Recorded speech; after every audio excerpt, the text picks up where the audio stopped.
Hello team and welcome to another ATP Geopolitics video with myself, Jonathan MSP. This is Ukraine War News Update, first part thereof for Saturday, the 2nd of September 2023. Because it's a Saturday and my kids have sporting engagements, I am going to be a little bit all over the shop today, so I'll get this first one done.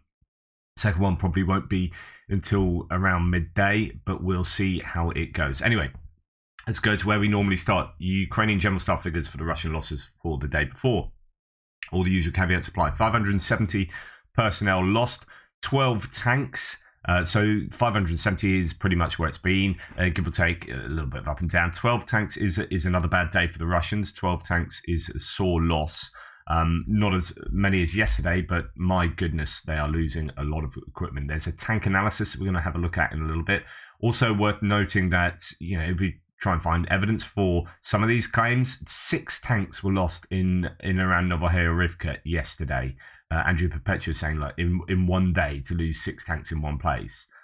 So he's seen evidence of that. That is, he said that Novohayarivka, so that's up around Karmazianivka. Actually, if I go to my Google Maps, just to let you know, it's this area in the northeastern sector, and he was saying that around the Ryrodka Karmazianivka area here, he said this is the hottest area outside of basically Robotna at the moment.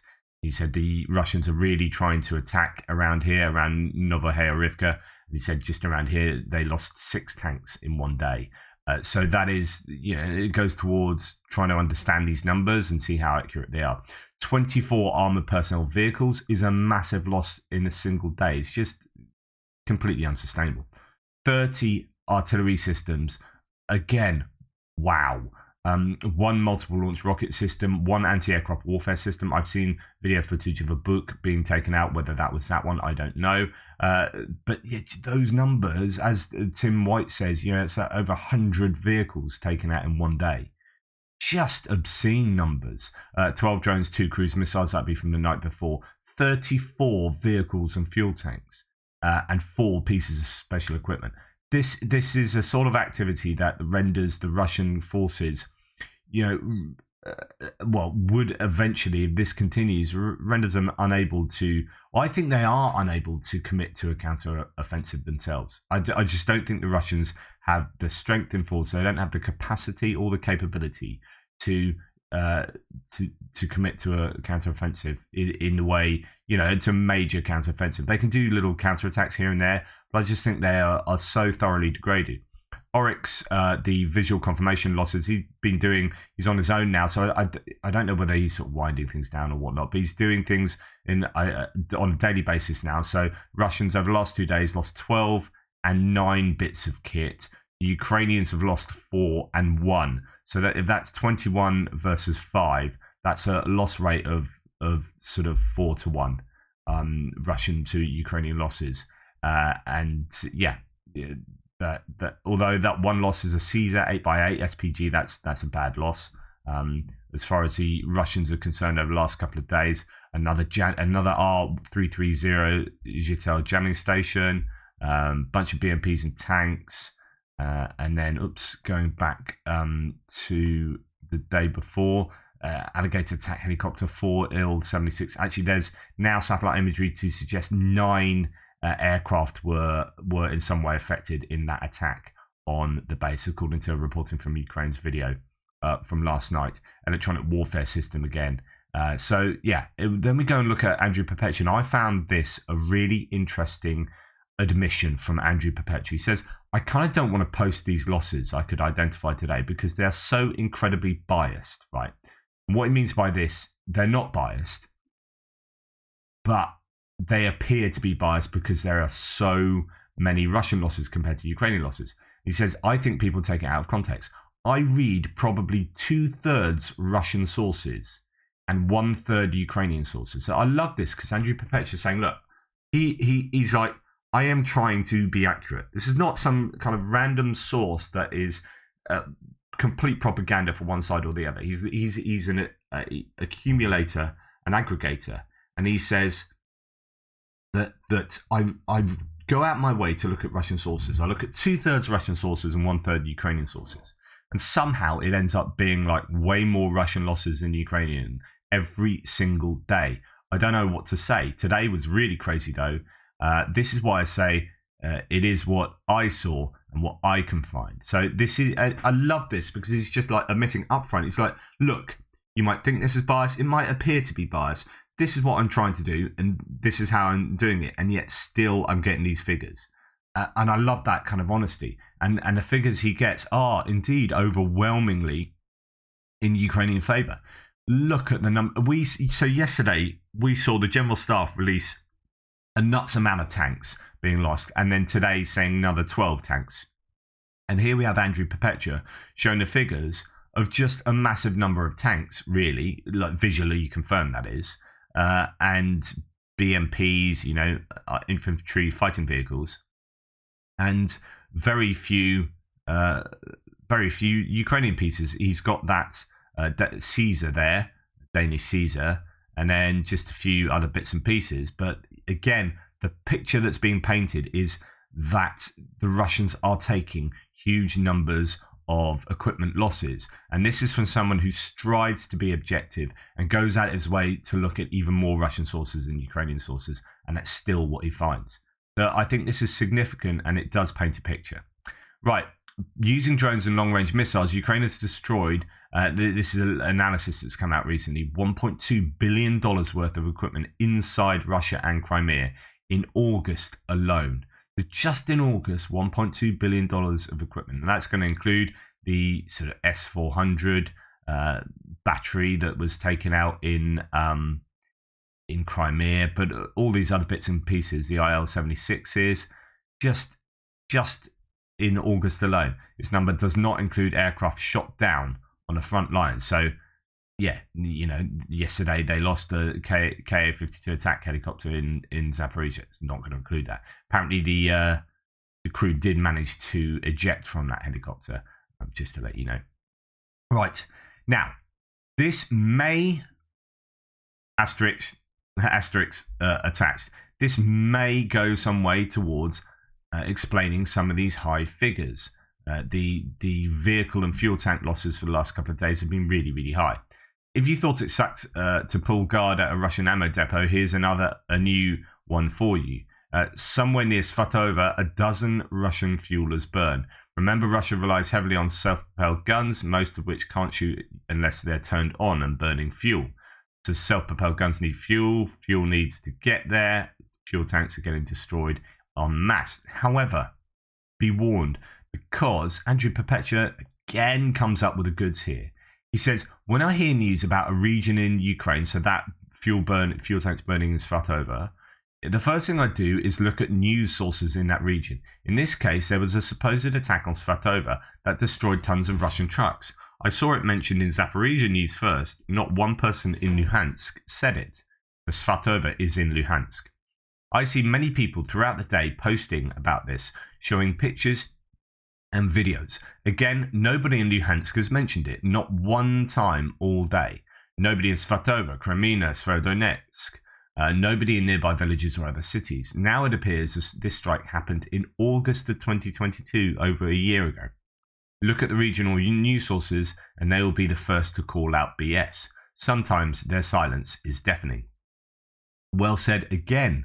And he goes on, there were two stories in the past few days out of Luhansk that amused me, neither of which are well sourced to take it with a grain of salt. So, yes, just be warned. I mean, I can't speak to whether this is recent or not, but he's claiming that is from last August and not from this August. I mean, that's a lot of trucks taken out in one fell swoop. And you can see how there can be days where those numbers are affected by single incidences where lots of equipment are taken out all at once. Anyway, just be warned. Right. Institute for Action and Resilience here, I presume that's how that goes. This has been translated. They released it in French the day before. This is an analysis of how many tanks Russia has left, and my goodness, it's worth dipping into. Obviously, too much for now for this news piece, but there is, it talks about how many they've got or how many the Russians are thought to have had, given that a lot of it's based on Soviet stockpiles that are still being dipped into, and some of those stockpiles have actually been, been dipped into previously, and they a lot of their equipment went to former Soviet nations. So it's really difficult to get a handle on how many vehicles they had. They then talk about how many repair factories they have as well. So what they're trying to do is work out the losses, the stocks, the ability for the Russians to repair and to modernize their tanks. So if they're taking tanks out of storage, you can't just take like 100 tanks out of storage and send them to the front line. So these tanks haven't been used for like 40 years. You have to do some kind of modernization and upkeep. So therefore, it depends on how quickly you can get these tanks through the modernization and kind of repair. It's saying that one in this analysis, they said that one repair facility or upgrade facility has 100 T-62s, and they had that like some time back, and now they've got 200. They just got this massive backlog, and they can't deal with them. They can't get them through their systems because they don't have the bits of kit. Anyway, there's just a load of analysis here that is almost overwhelming. And as I say, doing these analysis of these repair facilities, long waiting line and high demand. So I wonder if that what I was trying to tell you there is in this part here. Give me 2 seconds. So it wasn't the part I was looking for, but some interesting claims in here, right? So it says that, goodness me, too much. The 163rd factory was able to refurbish 100 BMP-2s per year between 2014 and 16, but it did so while subcontracting almost half of the vehicles to 4 other different factories. And of course, this requires them to be able to get hold of all the bits and pieces. Regarding the 61st factory, the rate of repair seems to be between 30 and 60 tanks a year. It reconditioned nearly 120 T-80B tanks from 2016 to 2019. For example, the overhaul of T-72 tank is in the order of 30 million rubles, so that's $338,000 US. The cost of upgrading a T-90 to the T-90M standard is $2.8 million. Converting a T-72B to a B3, $1.2 million, and a T-80BV to a BVM is $1.2 million. These are huge. You can't just say, right, we're going to modernize this tank and there you go, job done, and we can do loads of those per year. Actually, they struggle to do that.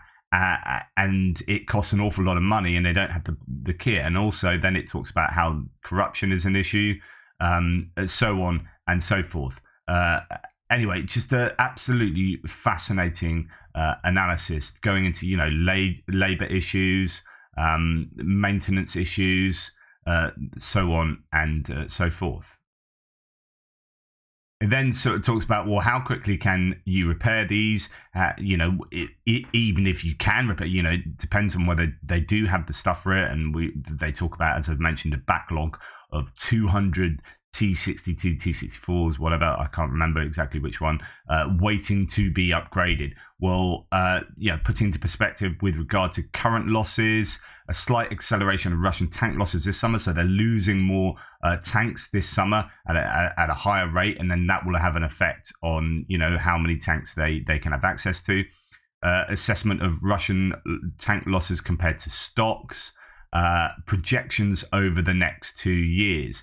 And they look at 3 scenarios. So a continuation of losses at the annual rate observed since the start of the conflict, successful Ukrainian offensive against Russian forces with significant liberation of territories, stagnation of the front, and success of the Russian conservation strategy until January 2025. So there are 3 kind of options, and they look at projecting, what tank numbers they're going to have left, and basically it's just not a good look. And under their 3 projections, and it's a bit difficult for me to definitely get this right, but I think under this first projection, the Russians would have at the beginning of 2025 about 500 tanks. So somewhere between 400 and 600. So if you're adding all of these different types of tanks up, and in the second projection, it's sort of slightly more than that, and then the third projection where the conflict stagnates. Obviously, it's their best, and they would have somewhere, I don't know, somewhere around like 1,500 tanks or something like that. But all of those projections are really, 500 up to sort of 1,500. So all of those projections, I mean, that's the entirety of the Russian tank fleet, right, over the whole of the country, including what's going on in Ukraine, including what they have to keep back if there's another NATO back. They can't throw all their tanks into Ukraine, like I've said before, with all their missiles. They can't use their strategic reserves of missiles, so on and so forth. So the conclusion is just, it's just a huge analysis. I'll try and, this is linked in the description below, so go and take a look at it yourself. It's a bit too much to do now, but I will do an analysis of that in an extra. So anyway, to continue, Russia on fire, always popular hashtag with followers, says Tim White. Well, this is a refrigeration plant in St. Petersburg, and this is a few places talking about this right now because it is a big old fire, as you can see. The black smoke is visible, 1,400 square meters of fire. Now, this is significant possibly because of the electronics components that are used in that factory that might have dual use. That's why they've been stealing, possibly why they've been stealing so many white goods, because they can co-opt some of the electronic components to use in missiles and military tech. Anyway, that is a big fire in St. Petersburg there. Right, we'll go on to distant strikes now. And not a huge day, but some activity. This is not too distant, as in, if we look at where this strike is, it is not too far behind enemy lines in Donetsk. They're coming down here behind, basically, sort of between Toretsk and Bakhmut. You've got Bakhmut up there. We just have, that area on Dolomitne. There's been a huge explosion of warehouses there. This is to say that at around 9 a.m. Yesterday, the armed forces of Ukraine successfully struck the logistics and ammunition warehouses of the occupiers in Dolomitne. So we see that footage. You can see quite a lot of damage done and continued damage in that area. Lots of multiple explosions by the looks of it. That is, I guess, going to be, well, let's see how far that is. So that is actually well within artillery range. I don't know if that's artillery that was used there, but you would have thought they would want to use artillery rather than HIMARS. But anyway, that's a significant hit for Russian logistics. Russian governor claims that 2 aerial targets were downed over Belgorod region. The governor said that yesterday 2 aerial targets were shot down in the Yakovlevo and Korocha districts. Earlier, the Russian Defense Ministry claimed that local air defenses destroyed a Ukrainian drone over the Belgorod region at around 9 p.m. Moscow time. They can be independently verified, however. And then we have roughly an hour ago, so this was actually last night, 2 Ukrainian surface naval drones attempted to approach a Kerch Strait bridge from the direction of the Black Sea, but were quickly spotted, with 1 drone being destroyed by small arms fire from border forces. A 2nd drone is reported to have then withdrawn from the area, but traffic has been halted across the bridge as precaution until the drone can be discovered.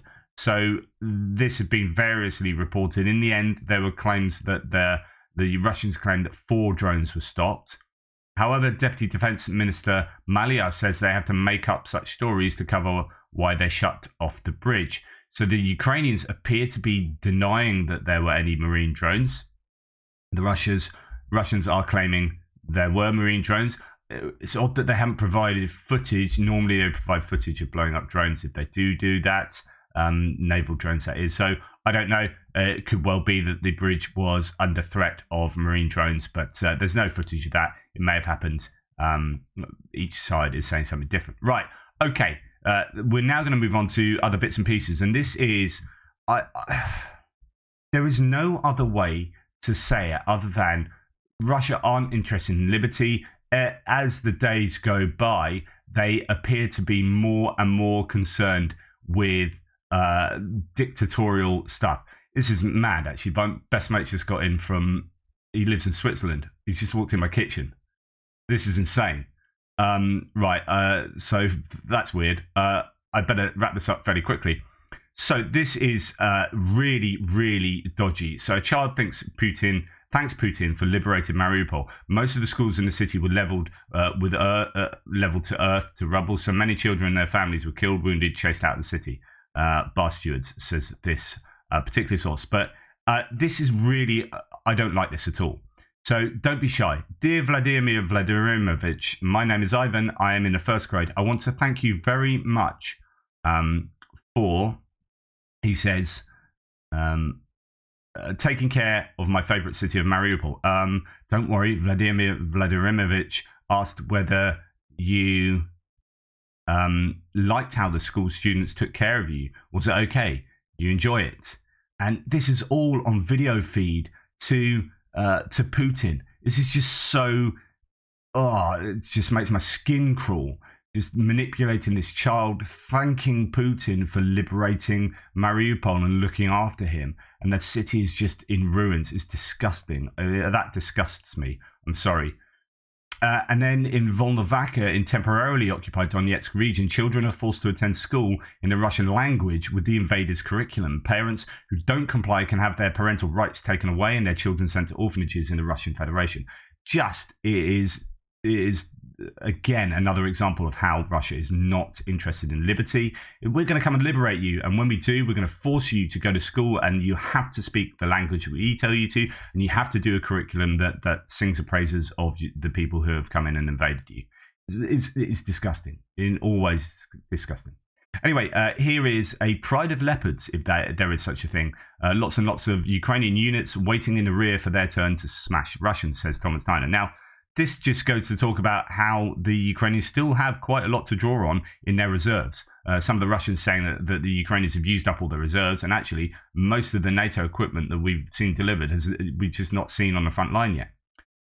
Right, Ukraine's still trying to stamp out corruption. This guy is actually, I think, partially responsible for Zelensky getting into power, or at least had something to do with this campaign, I think. Anyway, Security Council of Ukraine, Economic Security Bureau, and the Office of the Prosecutor General handed over the odious oligarch Ihor Kolomoisky suspicion under several articles of criminal code. So he's been done for both money laundering and fraud. He's been arrested. So they are working hard to eradicate corruption there. And some of these people are pretty big oligarchs. This is Oliver Carroll saying, not a fan of these slick PR videos. I quite like them, actually. But the fundamental point is correct. Ukraine is fighting a war, and none of the people criticizing it have ever had to fight, and they're making progress. Right, this is, I can't play it with the sound, unfortunately, because of the music and copyright. But this is pretty cool. Check it out. It's, and for those watching, it's, some high value. It seems like everyone is now an expert on the Ukrainian war. While we appreciate all the attention and lots of images of fighting and explosions, we'd like to humbly remind you, as people walking past destroyed Russian equipment, that if we listen to what non-Ukrainians said in February 2022, we would no longer exist in red writing. And then, picture of Ukrainians and the Ukrainian flag and liberating people. This is proper liberation, by the way. So this is pretty slick, just saying we wouldn't exist if we listened to you guys. So, with all due respect, thanks. I like the end. Thanks all the same. And a beautiful image at the end. But we need ammunition, not advice. Absolutely brilliant. It's like Zelensky saying, I don't need a car. I need whatever it was, jets. So anyway, that's a pretty poignant video there. Another high quality PR video from the Ukrainians. Anyway, that's me for the time being. I don't know when I can do part 2. I've got to go and see my mate. He's in the kitchen wandering around. Anyway, take care everybody, and I'll speak to you soon.